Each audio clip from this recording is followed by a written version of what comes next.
is up, everyone? Sorry for that really loud volume. Hopefully it calms down here in a moment, but my voice is probably sounding a little hoarse. It's because I have a cold, so please forgive me for that as well. Today I am casting a 4v4. It's a very special one. It's quite old. It was an OSS game night.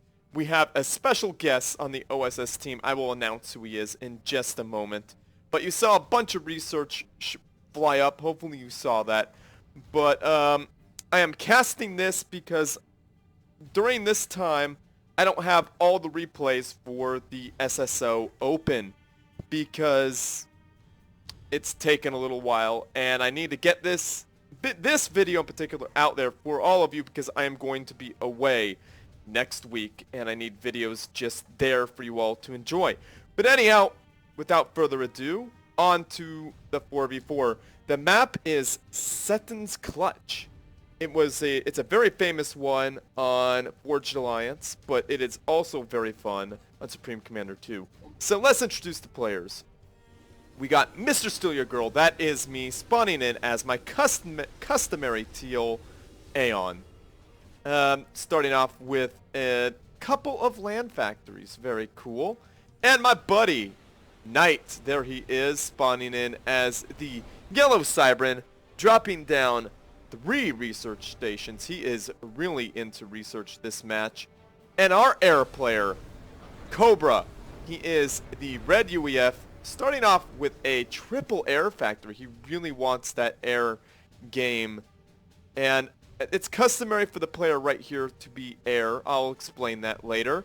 And we got Sloth, the orange Cybran, doing looks like a research station opener as well. And let's see, this is Team 1, of course, and Team 2 across the way is Tribes. That is actually Spiff. Sorry, I kind of forgot there. Again, I have a cold, so give me a moment. He is the green Aeon, starting off with a research opener and a land factory. And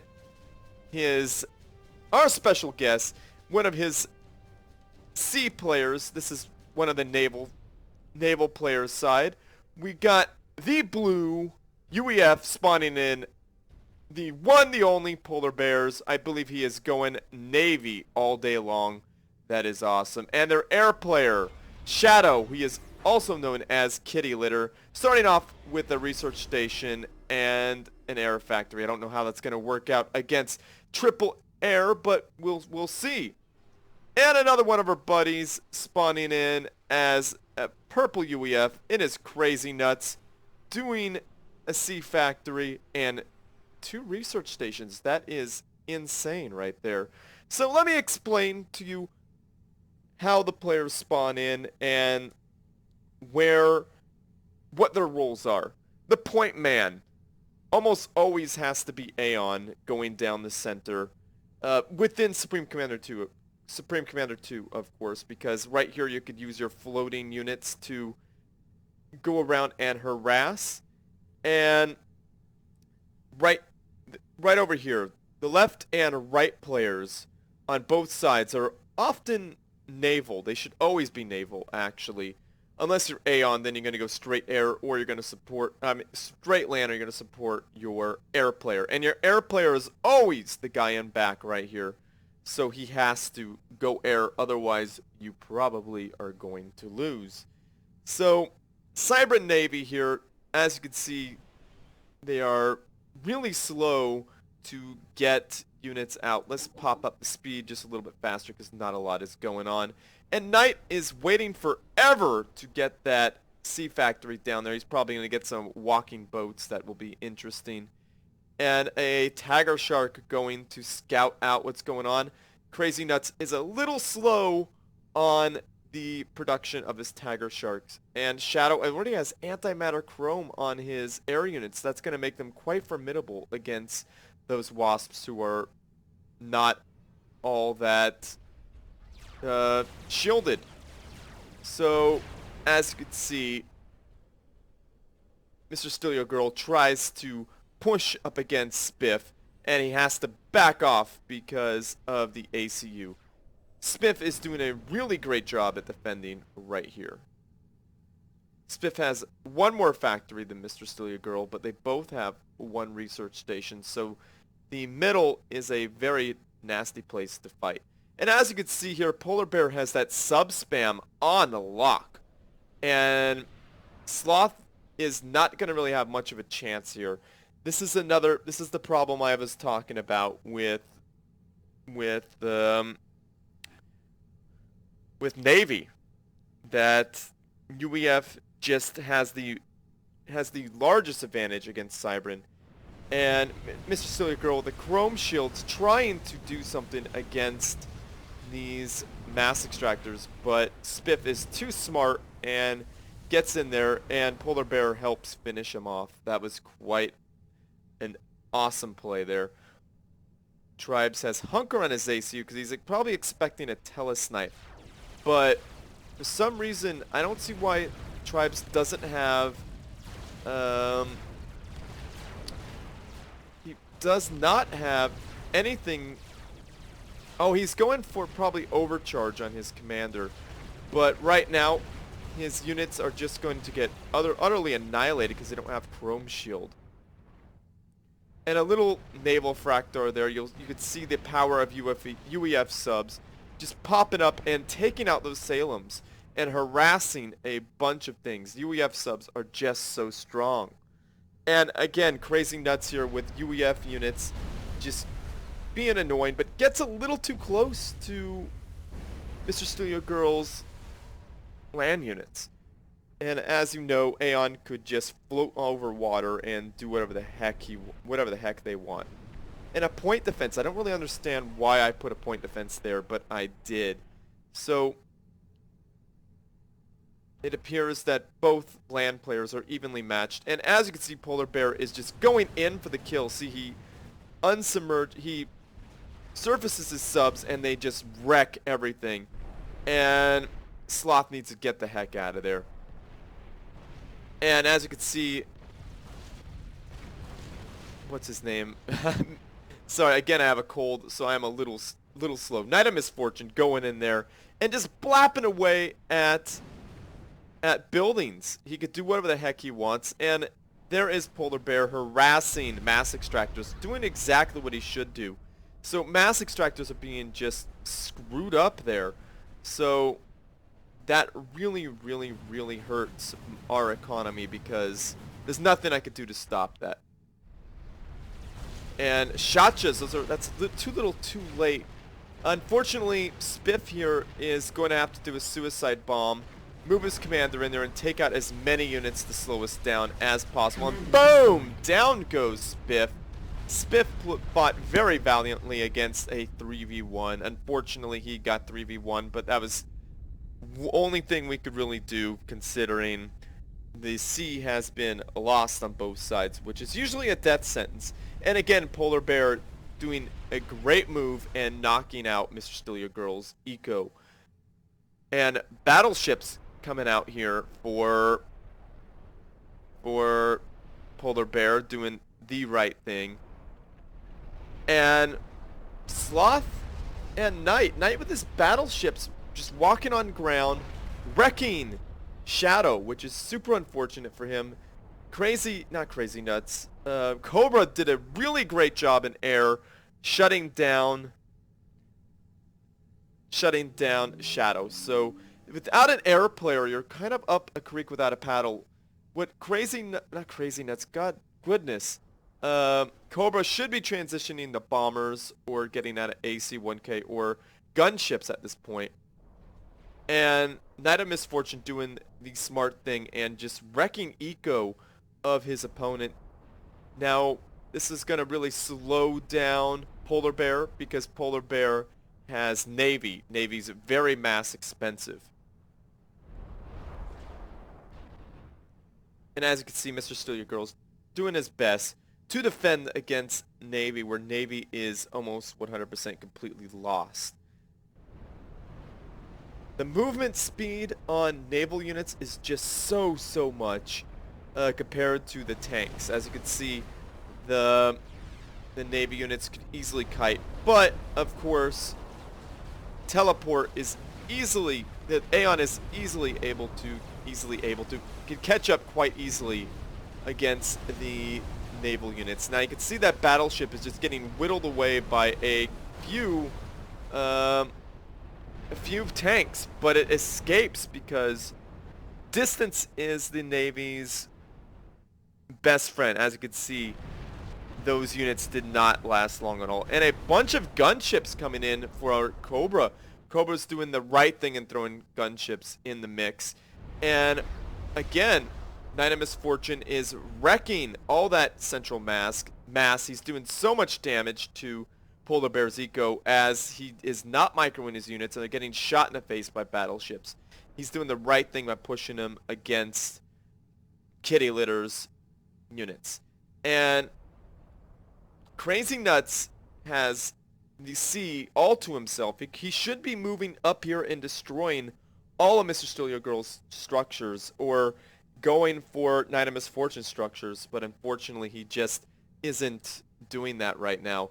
And is this a snipe attempt? It appears that Cobra is sniping Polar Bear, and boom! Polar Bear is now ejected from the game as Mr.StealUrGurl is going for some naval attack, naval units here. As you can see, naval units are much better than tanks at navigating the seas, even with the torpedo upgrade. It's really unfortunate for the Aeon. And as you can see, Kitty Litter is doing a last-ditch effort here by building on the water because Aeon have that ability. He's going for what looks like mass converters. I don't like how the mass converters are that close together, but he's really trying to save himself. And a nuke launcher right there for Sloth. That is super nasty, Sloth. But I like it. He's definitely popping down 2 tactical nuke launchers, and he's getting all this research and all this power. Is he going mass generator? Because I don't see a mass generator for him, but he is definitely going for it. And back to the action, you could see Kitty Litter's base just being tore up by 2 battleships and broadsword gunships. That's really, really awesome there. And as you can see, the Boda Booms, they don't get chrome shield, huh? It's interesting. They're trying to increase the HP of these units, but they're getting utterly annihilated. Mr.StealUrGurl now has training 4 on his units, but they are still going to get annihilated by these battleships, the Poseidons. And as you can see, Cobra is probably one of the best, most valuable players here. Well, then again, pretty much all the players on my team were valuable as we were able to triple team poor Spiff, and that was the downfall of Team 2. I do believe Team 2, if they were to push Knight of Misfortune, it would have gone a little bit differently, but I think Team 1 would still be in the excellent position we are in now. I'm sorry I keep going from the first person and second person with myself, Mr.StealUrGurl. And there is the nuke being launched from Slothy. Let's follow that nuke here. Where is it? Let's take a good look at it. There it is in all its nukey goodness. Let's see where it is headed. Let's take a look at that. And an AC-1K from Cobra. Cobra is a beast. And here comes the nuke right here at that mass conversion option there. Boom! Down goes Kitty's eco in a blaze of nuclear glory. And it appears jump jets have been researched there for Knight of Misfortune, which I think is hilarious. Look at this. We got multiple ton ships just flying in the air like it's nothing. I don't understand the physics of this game, but, you know, it is what it is, right? I think it's kind of cool, but it's also kind of annoying. But now, you see the AC-1K against naval units here. There's so many naval units, and the AC-1K gets blapped out of the sky. And the shields for the broadswords are so strong. And here comes Mr.StealUrGurl for what looks like a snipe. But again, naval units are just firing away, just killing those units there. But look at all those nasty little torpedoes. And a strategic launch has been detected. Let's take a look at Crazy Nuts. What is going to down goes Crazy Nuts. And let's see where that nuke is headed. It looks like it's going in the direction of Shadow himself. Shadow should be moving, but it appears it is too late. He knows the game is lost. And down goes that nuke. And boom! A secondary explosion. There is Shadow, a.k.a. Kitty Litter. Down he goes. Very well done there, Slothy. You are so awesome with your nukes. That really helped us. Night of Misfortune, your battleships were just super rude in their messing up the enemy's eco option. It was super, super valuable. Cobra snipes and just destruction of the enemy eco was amazing. And of course, myself going for what looks like a bunch of experimentals, but I myself helped out by holding down the front gates and sniping Crazy Nuts. And really awesome there. We got Night of Misfortune transitioning into air factories. That is really, really cool. Spiff did really, really well considering he was triple teamed against tanks and walking boats. I mean, now that is something really painful and really difficult to deal with. And Polar Bear did amazing against Slothy's boats, but as we all know, the Cybran boats are just not so good against UEF subs, as they just spam out like there's no tomorrow. But I like how he took out a bunch of mass extractors, keeping us from doing what we can. And I like Kitty Litter's last ditch effort going into the water. That really helped prolong the match. But again, UEF has such a good spam ratio there. The air spam just takes out the Aeon, and it's really difficult for the Aeon player to get back, and especially if a boat comes up here, it starts walking in and shooting down your stuff. And Crazy Nuts had such a large navy and made things very difficult for me to push him. If Crazy Nuts would have pushed in and attacked my stuff as well as Knight's stuff, the match may have gone a little bit different, but I'm not sure because he couldn't have access to Slothy's stuff as well as Cobra's stuff. So let's take a look at the ACUs here of the winners. First, I'm going to look at myself. There I am in my Aeon goodness, all teal, the teal beauty, that which is Aeon. There is Night of Misfortune, yellowly Cybran goodness. Look at him, just stoically looking over the ridge as if he is some bouse, because he is a bouse.